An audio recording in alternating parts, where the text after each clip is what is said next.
Assalamualaikum teman-teman, gimana? Masih pada betah di rumah kan? Jangan keluar-keluar dulu ya. Nah, di video kali ini kita akan membahas tentang K3. Apa sih K3 itu? K3 adalah keselamatan dan kesehatan dalam kerja. Nah, topik yang kita ambil kali ini yaitu salah satu benda yang paling penting untuk K3 di bidang kesehatan. Apa ya kira-kira? Yups, masker. Apa sih masker itu? Masker adalah salah satu benda yang dapat melindungi hidung dan mulut kita dari benda asing yang dapat membahayakan tubuh kita. Serta masker juga bisa melindungi orang lain dengan cara menghindari mereka dari droplets, batuk dan bersin kita yang dapat membahayakan mereka. Nah, untuk lebih lanjutnya, apa sih fungsinya masker? Untuk siapa sih masker ini? Dan lain-lain tentang masker, yuk kita lihat di video setelah ini. Stay tune ya! Masker kain diperuntukkan bagi masyarakat umum, baik yang berada di luar ruangan maupun yang berada di tempat umum. Fungsi dari masker kain yang pertama yaitu menyaring sebagian besar partikel. Yang kedua yaitu mencegah droplet atau air liur ketika kita bersin, berbicara maupun batuk. Jangan lupa untuk mencuci masker kain setelah selesai digunakan. Kain filtrasi sampo 10 hingga 60%. Kelebihannya bisa dipakai berulang kali, ramah lingkungan dan agak terjangkau. Kekurangannya hanya dapat menyaring partikel kecil dan kurang cocok untuk tenaga medis dan orang yang sakit. Ini ada contoh masker kain yang biasa digunakan oleh masyarakat. Bahan kainnya pun beragam, namun untuk lapisan masker kain sendiri itu umumnya terdiri dari dua lapisan, yaitu lapisan bagian luar dan lapisan bagian dalam. Seperti ini. Kemudian fungsinya sendiri untuk lapisan paling luar itu untuk menahan debu maupun partikel asing, meskipun tingkat perlindungannya lebih rendah dari masker medis yang memiliki 3 lapis. Kemudian untuk bagian dalam sendiri bisa dilihat ini ada 2 lapisan, yaitu lapisan luar dan lapisan bagian dalam. Lapisan bagian dalam untuk menahan droplet yang keluar dari mulut.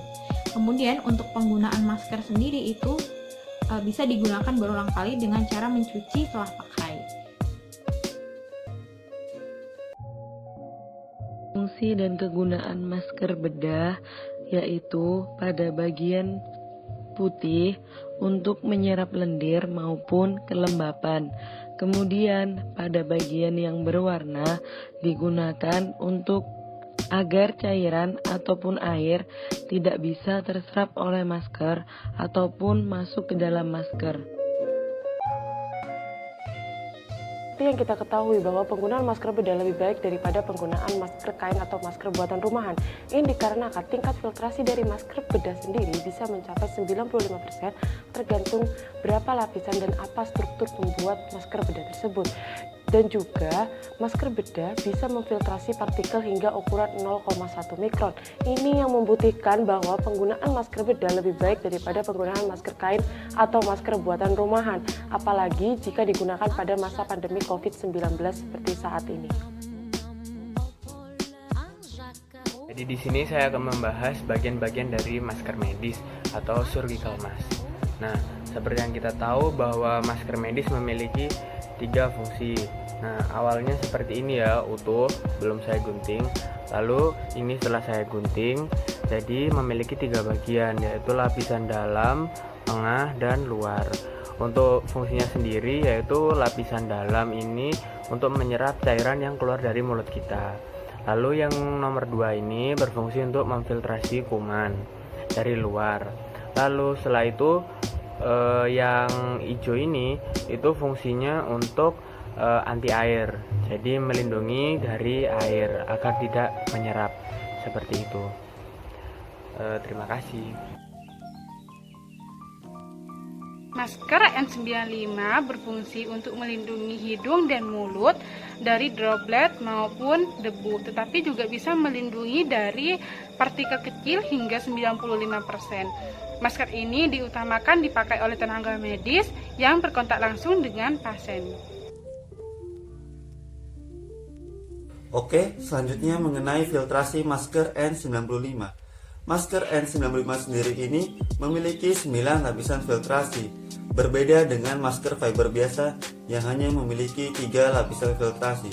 Lalu masker N95 sendiri ini bisa menyaring partikel-partikel berukuran kecil di bawah 10 partikulat serta memiliki kemampuan 95% filtrasi efisiensi terhadap partikel-partikel berukuran kecil yang padat dan aerosol cair yang tidak mengandung minyak. Kelebihannya yang pertama, dia memiliki daya filtrasi yang tinggi, lebih tinggi daripada masker bedah atau surgical mask. Jadi dia dapat melindungi kita dari droplet, kemudian aerosol, dan juga airborne. Dan kemudian kelebihan kedua yaitu dia dapat, jika terjadi kelangkaan, dia dapat didaur ulang atau digunakan kembali atau di reuse, tapi dalam jangka waktu tertentu, biasanya 3 kali, kurang lebih 3 kali.